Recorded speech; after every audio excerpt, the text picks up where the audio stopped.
Hey guys, welcome back to another episode. Today we're going to be taking a look at Kurayoshi 12. This is going to be coming from the Matsui distillery.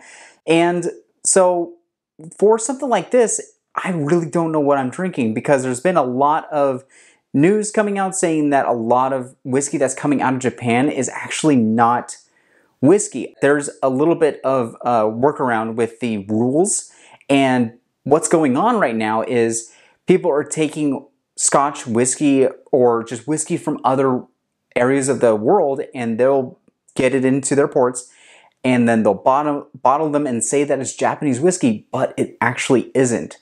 So yeah, Japan is kind of in a state right now where it's under the magnifying glass, and everybody's trying to push for them to have a little bit more stricter rules for stuff like this.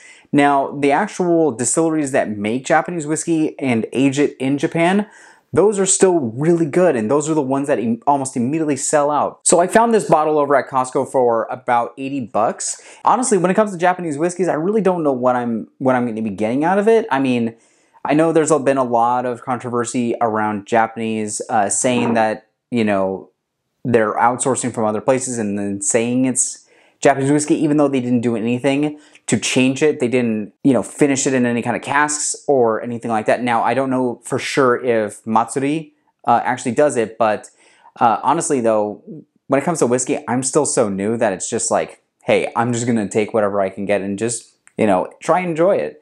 If I start diving into more of like the nitty gritty and the politics behind everything, I think I'm going to lose some of the fun behind that. So overall, though, I looked up their website. It looks like that the distillery is at the base of a mountain, and this is over in Tottori.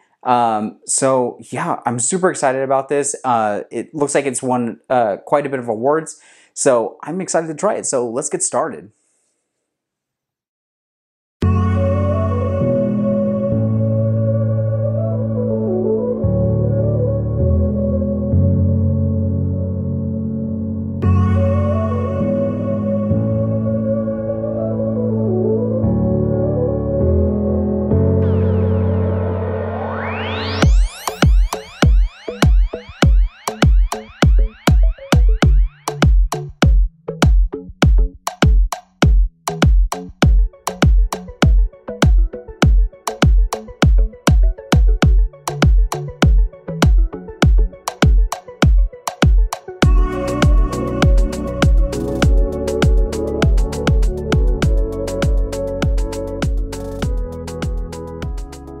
I don't know why it is, but I don't see why they can't just put a cork on top. I'm just a huge fan of the cork, and I think it's just part of the process where you just hear that.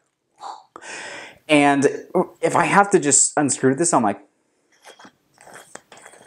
but with the uncorking, you get that satisfying sound effect. So honestly, I wish that Japanese whiskey would start doing the corks. All right, so let's take a look at this. Looks like it's got a great color here. On the nose, it's very sweet.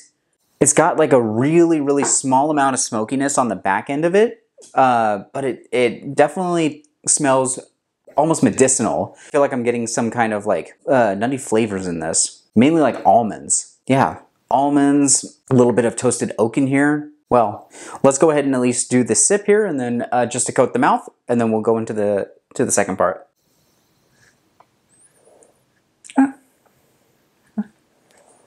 Ooh. Ooh, it just like warms the whole chest right there. This is different. I mean, when I tried the Suntory whiskey, the Toki, when I was smelling it, I was like, I have no idea what I'm smelling here. And honestly, I felt like it was very just run-of-the-mill, but this one actually has some complexity behind it. So I'm just trying to pinpoint what that is, because it is so different compared to the other one. That is so unique. Mainly because it's like when people talk about nutty flavors, they're like, oh, I'm getting this nut and that nut. And normally when I end up tasting it, I don't really taste those kind of flavors, but this one is very prominent. And I don't know, it's very different. Bottled at 46%. Wow. Okay. Yeah, they definitely did not water that down to the 40%, so that's cool. I'm also getting like a grainy note to it. So there's like almonds, almost that grain, most likely the malt. And I don't know, I'm getting a little bit like a dried dark fruit, almost like maybe dried up plum or fig. It still reminds me a lot like a Scotch. Like what I mean by that is that it's still like, it's very sharp on my tongue, and there's a bit of a smokiness at the end. Yes? Yes? Tell me more. It's kind of like a medium finish. The taste, it doesn't last very long, but it is, you know, like I said, about medium. I'm gonna have to go in for seconds here. Just drinking it neat, it's going to be sharp. It's gonna have a nutty almond flavor, dried plum or fig, a little bit of smokiness on the back end.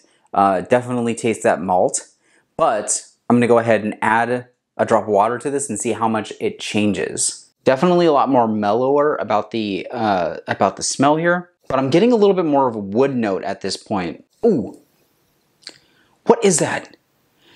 Oh, that's so strange. The water really brought up a different flavor here that I'm like, I've tasted that before. So my brain is trying to tell me right now, it's like, I don't know why I just did Jeff Goldblum. You know, you're thinking about it. I know you are. That's not even him at all. That was just absolutely terrible. That sharp bite that was there when I was tasting it neat is now gone. This is a lot more easier to drink. But yeah, there is definitely something as far as like a fruit note goes in there. What? It's funny how the Japanese whiskey is very similar to Scotch whiskey. They both taste very bright and clean. And that's something that I really like about it. Whereas like bourbons are kind of like, depending on which one it is, it can be sharp and bitter, but yet it's also very sweet at the same time and heavy cherry and vanilla notes in them. But these ones are, I would consider probably a little bit more complex, because I feel like that with most bourbons, you get cherry, vanilla, oak, mainly.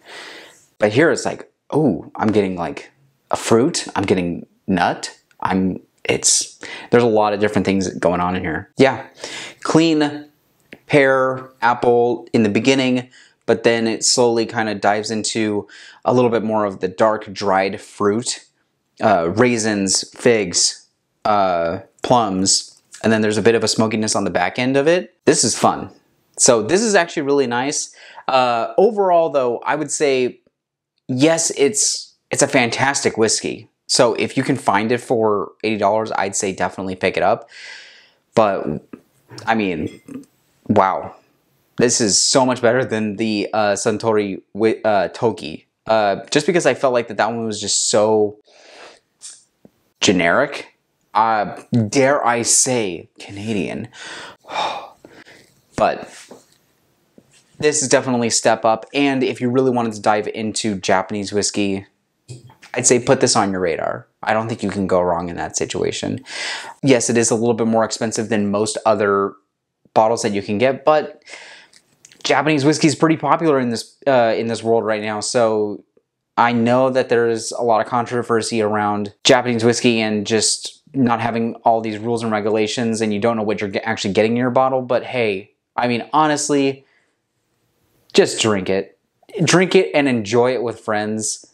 And if you happen to dislike it, hey, just move on to the next bottle. With that, I'm going to go ahead and sign off for this week's episode. Thank you so much for checking out the channel. Really appreciate it, you guys. Be sure to like, comment, and subscribe, and share with your friends. Thank you guys so much, and I'll see you next time, all right? Bye-bye.